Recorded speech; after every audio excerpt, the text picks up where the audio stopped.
Om Swastiastu, pemirsa Bali TV, kasus positif COVID-19 di Bali semakin bertambah. Tapi mungkin yang lebih mengkhawatirkan adalah jumlah korban atau jumlah pasien yang meninggal. Ini yang menjadi concern kita, dan ketika dikaitkan dengan beberapa hari lagi kita akan merayakan Hari Raya Galungan dan Kuningan, tentu ini sangat relevan untuk kita angkat dalam Bali Post Talk kali ini. Seperti apa jangan-jangan nanti setelah Hari Raya Galungan dan Kuningan kasus positif COVID meningkat, bahkan tentu ini tidak kita harapkan korban meninggal karena COVID juga akan semakin bertambah. Bagaimana sebaiknya kita merayakan Hari Raya Galungan dan bagaimana sebenarnya harusnya pemerintah mengambil tindakan? Kita akan mewawancarai Prof. Mahardika. Beliau adalah pakar virus dari Universitas Udayana. Kita sapa dulu. Om Swastiastu, Prof. Om Swastiastu. Punapi gatra, Prof. Sehat? Becik Ya. sehat. Prof, beberapa waktu ini kami melihat Prof cukup gencar juga di media sosial menyampaikan, terutama juga dalam konteks Hari Raya Galungan ini ya. Karena kita kan takut nih kasus-kasus. Nah, gimana Prof melihatnya? Kita bicara tentang kasus positif atau kasus korban meninggal gara-gara COVID di Bali ini, Prof. Yang secara umum yang katakan bahwa aktivitas virus masih tinggi di Bali dan di Indonesia. Dari beberapa data, pertama adalah persentase PCR setiap positif setiap hari itu selalu di atas 10%, bahkan pernah 25%. Itu tinggi sekali. Dari 100 orang diperiksa 25 positif, itu tinggi sekali. Tinggi sekali. Dan WHO itu menyarankan kalau di bawah 5 baru boleh tidak ada pembatasan sosial ya, lebih aman. Kemudian yang kedua yang mengkhawatirkan sekali adalah jumlah kasus dan fatalitas akibat COVID-19 ini di Bali ya, dimana bulan September, sekarang ini tanggal 11 ya, tanggal berapa sekarang? Tanggal 12. Dalam waktu 12 hari itu sudah melebihi 3 bulan sebelumnya. Ini korban yang meninggal ya? Korban yang meninggal di Bali. Yang ketiga adalah data yang baru saja dirilis, yaitu tingkat hunian rumah sakit yang tinggi di Bali, hampir paling tinggi bahkan di Indonesia. Hampir 100%. Ini menunjukkan aktivitas virus yang tinggi. Tetapi kemudian kita menghadapi apa yang sebentar lagi akan ada Hari Raya Galungan. Jadi kalau klaster-klaster selama ini sudah dikenal, klaster keluarga, klaster perkantoran, dan kemudian mungkin klaster pilkada. Dan yang saya khawatirkan adalah munculnya klaster Hari Raya Galungan ini. Jadi klaster upacara adat yang ini mesti dihindari atau dicegah dengan melakukan tindakan-tindakan yang aman COVID-19. Ini tindakannya bukan ilmu roket, bukan ilmu sulit. Ini hanya masalah disiplin dan masalah pengetahuan yang memadai, dan kemudian mencoba menerapkannya dengan baik. Itu satu poin. Nah, di sini kemudian yang paling kita takuti tentu saja kerumunan. Jadi kerumunan, dan kita dengan kerumunan maka tingkat risiko tertular itu sangat tinggi. Nah, karena ini yang bagaimana kita menekan kerumunan ini. Saya bukan orang ahli adat, saya bukan ahli agama juga, agama, bukan tokoh spiritual ya. Saya hanya ahli virus. Ahli virus ya, epidemiologi. Sebagai orang Bali, ya, ada beberapa hal yang mungkin bisa kita terapkan untuk mencegah kerumunan yang dimana terjadi transmisi virus yang luar biasa tinggi. Ya, pertama ya kita bisa cukuplah sembahyang di Merajan sendiri atau di pura sendiri, dan kemudian itu pun kalau Merajan hanya satu keluarga dekat. Kalau keluarga jauh mungkin lebih diatur lagi, tidak menumpuk di Merajan sendiri. Nah, konsep yang kedua, persembahyangan itu di misalnya Trikayangan, Pura Trikayangan, atau Pura Desa, Pura Pusat, Pura Dalam, dan juga pura lain Satkayangan, Pura Dadia, Pura Kawitan yang pasti akan terjadi penumpukan pemuda atau umat yang di sana, sehingga ini resikonya pasti akan tidak terjadi. Kita tentu saja tidak selalu akan terjadi. Jangan kemudian ini bohong semua para ahli. Kami tidak tertular dengan kerumunan pilkada ini.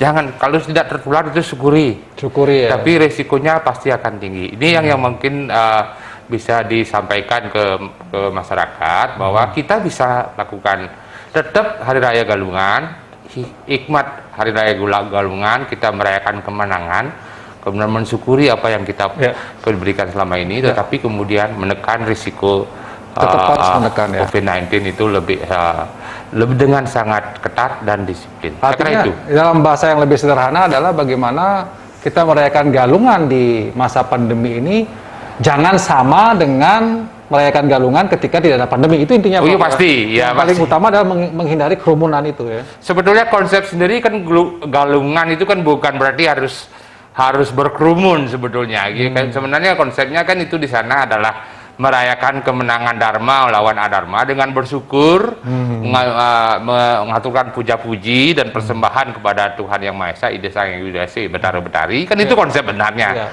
bukan berkerumun, kan gitu ya. Nah, kemudian di sini tentu karena sudah perkembangan demikian, kesadaran umat semakin tinggi untuk beragama, maka kerumunan itu akan terjadi terutama di Puro Dadie, Puro Kawitan, kemudian Puro Desa, kemudian Puro Satkayangan. Di sini ya kalau saya boleh himbau, saya bukan sekali lagi hanya ahli virus gitu. Kalau saya boleh himbau, mengkhawatirkan nih kalau misalnya terjadi kerumunan ini, jelas bahwa ini akan sangat berpotensi untuk menyebarkan virus. Nah, persoalannya begini, Prof.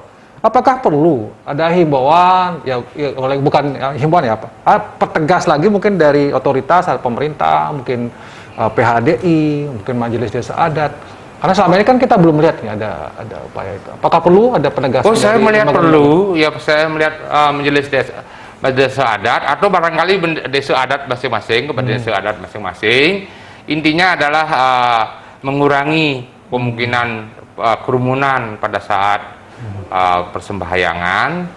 Salah satu cara barangkali adalah di pura-pura desa, misalnya pura dolem, pura pusat itu diberikan pelayanan sehari penuh dari jam 8 pagi sampai mungkin jam 8 malam, sehingga para pemeda atau para warga itu pengempon itu bisa melihat waktunya kalau begitu beramai, kemudian menunggu yang berikutnya sehingga lebih sepi. Barangkali itu yang salah satu strategi. Bisa kalau MDA bisa mengatur ini luar biasa. Berarti sekali lagi adalah tetap kita merayakan Hari Raya Galungan, tetapi kemudian menekan risiko adanya klaster Galungan. Nah, ini yang di masing-masing yang tugas kita bersama, wartawan, kemudian saya sebagai ilmuwan dan kemudian kepada masyarakat juga harus mesti disampaikan bahwa risikonya ada, kerumunan pasti akan merupakan risiko yang tinggi untuk terjadinya penularan, dan bagaimana kita mencegahnya? Sekali lagi, bukan ilmu sulit, ini bukan ilmu roket, ini hanya kemauan dan kemudian disiplin, kemudian bersama-sama kita bisa mengurangi risiko tertular COVID-19 ini. Di sisi lain, Prof, kita juga harus mengakui bahwa masih berkembang pandangan yang mengatakan bahwa COVID ini nggak ada, kita berkumpul seperti Prof sampaikan tadi, kita berkumpul kok biasa, kok nggak kena gitu. Gimana menghadapi orang-orang seperti ini, Prof? Kita juga agak pusing. Gimana Prof sebaiknya bersikap gitu? Satu, sebenarnya angka terakhir, jangan melihat angka kasus barangkali, angka fatalitas di Bali mau bertambah lebih banyak lagi, itu pertanyaannya. Tentu tugas kita bersama untuk melindungi sesama, melindungi orang lain, dan melindungi diri kita dan keluarga kita untuk tidak lagi bertambah lebih banyak lagi dah, gitu loh. Cukup segitu saja. Kemudian itu satu poin. Tapi memang ini COVID ini jeleknya itu memang banyak orang yang tertular tapi tidak sakit. Ini yang membuat orang agak lalai, itu kadang-kali. Ya memang itulah masalah COVID. Dia mempunyai masalahnya sendiri, atau menyembunyikan daya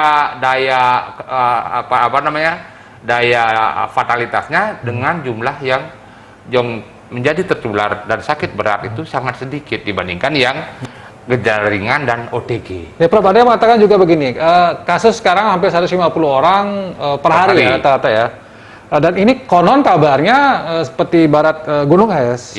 Faktanya mungkin yang tertular, yang positif sebenarnya jauh lebih banyak. Apa Prof setuju dengan? Saya setuju itu, bahkan ada data di negara maju pun di Amerika Serikat. Itu ada riset yang luar biasa bahwa jumlah orang yang tertular setelah mereka kaji di populasi 6 kali sampai 24 kali lebih tinggi dari data resmi. Data resmi. Oh. Itu artinya kan itu fenomena biasa dalam ilmu penyakit menular atau ilmu pandemi, bahwa yang terdeteksi itu adalah mereka-mereka yang karena memang ada keluhan dari kontak tracing, ada temannya atau saudaranya yang positif, maka keluarganya akan di tracing. Itu kemudian yang satu lagi adalah mereka-mereka yang mencari surat-surat keterangan administrasi untuk kemungkinan kemudian apakah bisa melakukan sesuatu atau traveling. Nah, ini baru ketahuan. Nah, ini kan artinya mereka-mereka samplingnya tidak random, tidak acak.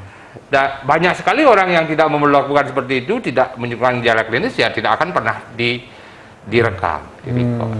Jadi itu kemungkinan orang yang tertular ya positif COVID itu sebenarnya faktanya di lapangan bisa jauh lebih banyak. Bisa jauh. Ya, gitu. Ya. Itu konsep besarnya.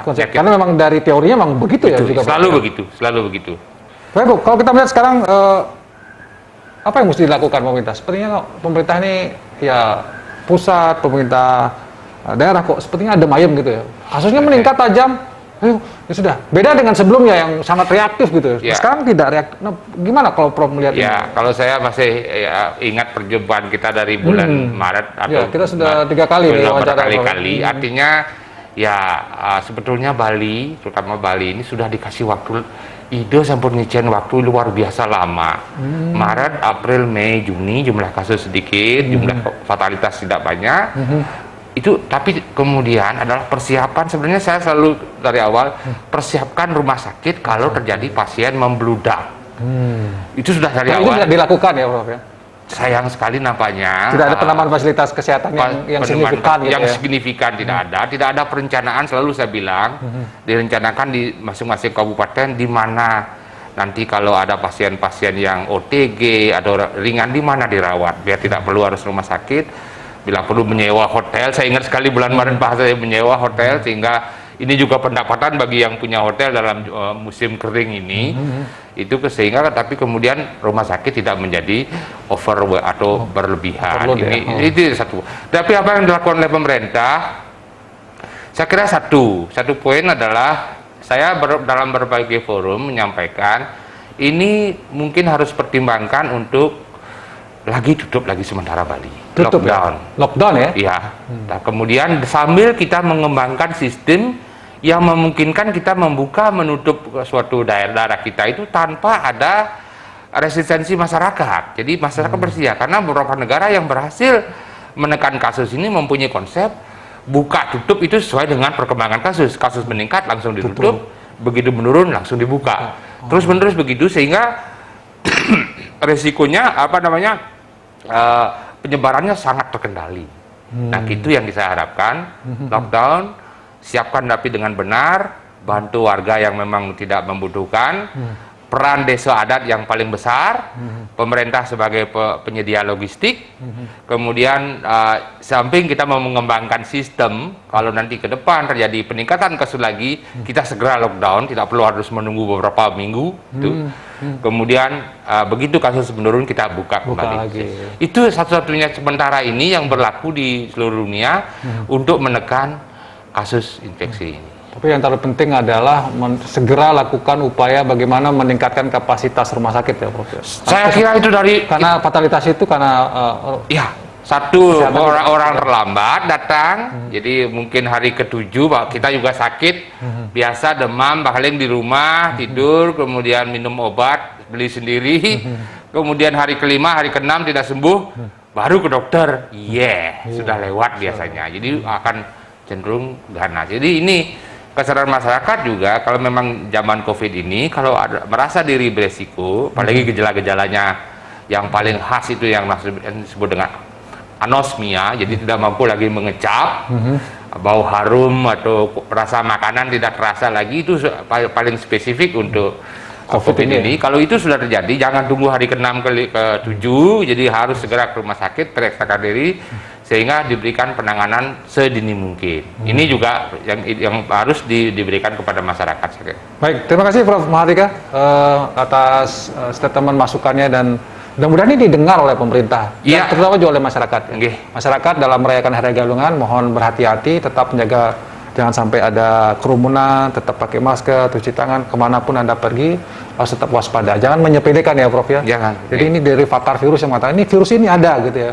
Jadi belum berlalu, dan Anda yang tidak pernah melihat virus, tidak tahu virus, mungkin jangan mengatakan ini tidak ada. Dan pemerintah mudah-mudahan pemerintah Provinsi Bali segera mengambil tindakan, tambah fasilitas kesehatan, kalau perlu lockdown, sambil kita mempersiapkan, karena fatalitas ini juga akibat dari rumah sakit yang sudah overload, kekurangan fasilitas kesehatan.